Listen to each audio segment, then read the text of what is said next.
Hello guys, welcome back to my channel. আমি সুপ্রীতি। তোমরা সবাই কেমন আছো? আশা করছি তোমরা সবাই ভালো আছো, আমিও ভালো আছি। আজ আমি তোমাদের সাথে এগ চাউমিন বাড়িতে কিভাবে তৈরি করবে তারই একটা সহজ রেসিপি শেয়ার করছি। একদম ঘরোয়া পদ্ধতিতে আমি তোমাদেরকে এগ চাউমিনটা তৈরি করে দেখাবো। তোমরাও আমার রেসিপি দেখে বাড়িতে তৈরি করতে পারবে। চলো দেখা যাক আমি কিভাবে রেসিপিটা করি।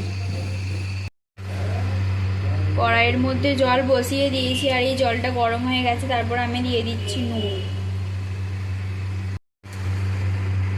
আর দিচ্ছি সামান্য একটু হলুদ, কালারটা একটু ভালো আসার জন্য। এরপর আমি এক এক করে চাউমিনগুলোকে কড়াইয়ের মধ্যে দিয়ে দিচ্ছি।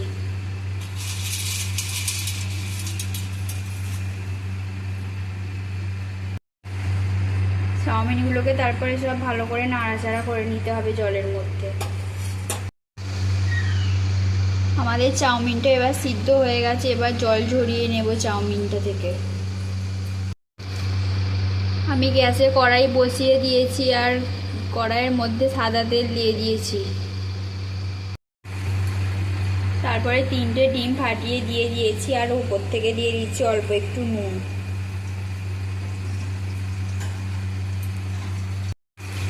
তারপরে ডিমটাকে একটু নাড়াচাড়া করে ভেজে নিতে হবে।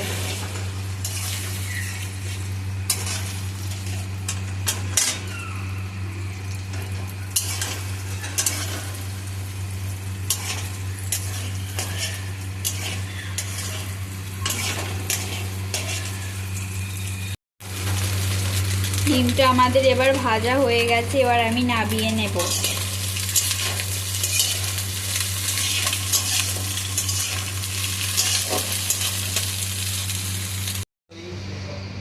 আমি এখানে কেটে নিয়েছি বিনস, গাজর, আলু আর এখানে নিয়েছি কাঁচা লঙ্কা, রসুন আর পেঁয়াজ কুচি।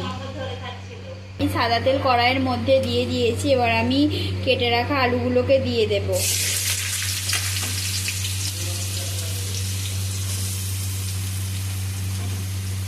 এবার ভালো করে নাড়াচাড়া করে নিতে হবে। আলুটা একটু ভাজা হয়ে গেছে আর তারপরে আমি দিয়ে দিচ্ছি বিনসগুলোকে।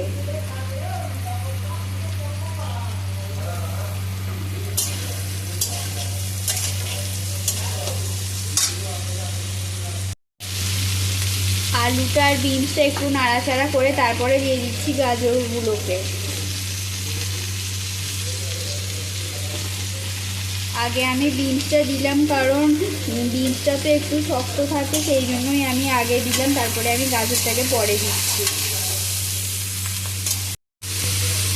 সবজিগুলো তাড়াতাড়ি ভাজা হয়ে যাওয়ার জন্য আমি এখানে দিয়ে দিয়েছি অল্প একটু নুন। তারপরে এটাকে একটু নুনের সাথে ভালো করে নাড়াচাড়া করে নিতে হবে।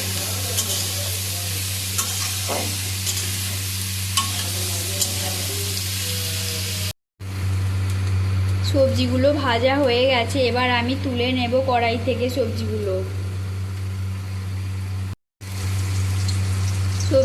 তুলে নেবার পর তারপরে আমি দিয়ে দিয়েছি ওই কড়াইয়ের মধ্যে অল্প সাদা তেল আর তারপরে দিয়ে দিয়েছি রসুন কুচি। তারপর রসুনটাকে একটু করে ভালো করে নাড়াচাড়া করে ভেজে নিতে হবে।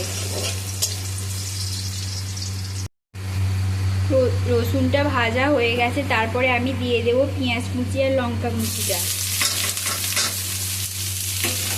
এটাকে ভালো করে নাড়াচাড়া করে নিতে হবে।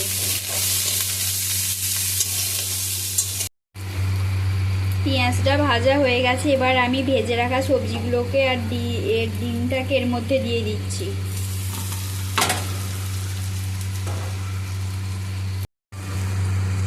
তারপরে আমি দিয়ে দিচ্ছি অল্প একটু সয়া সস। তারপর দিচ্ছি টমেটো সস।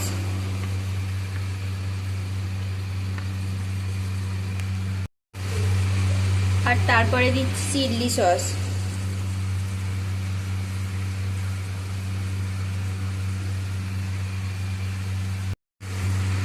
তারপর সব কিছুর সাথে ভালো করে নাড়াচাড়া করে নিতে হবে।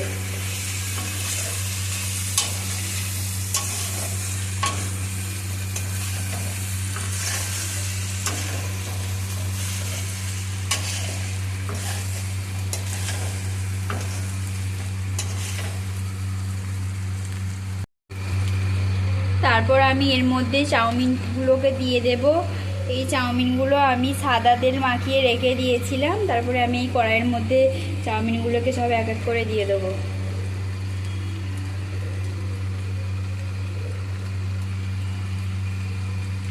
এরপর আমি চাউমিনগুলোকে একটু একটু করে সব কড়াইয়ের মধ্যে দিয়ে দিচ্ছি।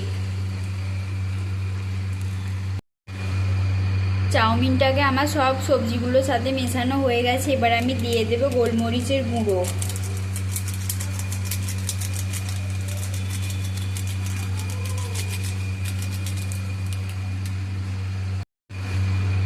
এবার আমি ভালো করে নাড়াচাড়া করে নেব গোলমরিচের গুঁড়োর সাথে চাউমিনটাকে।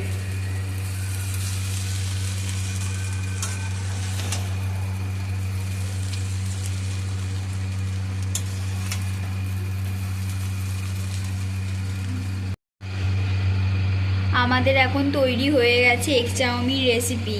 তোমরা তো অনেকে অনেকভাবেই এগ চাউমিন করো, আমার মতো একবার তোমরা বাড়িতে ট্রাই করতে পারো। আর রেসিপিটা তোমাদের কেমন লাগলো অবশ্যই কমেন্ট করে জানাবে, আর লাইক করতে ভুলবে না, আর আমার চ্যানেলটা প্লিজ সাবস্ক্রাইব করে দেবে।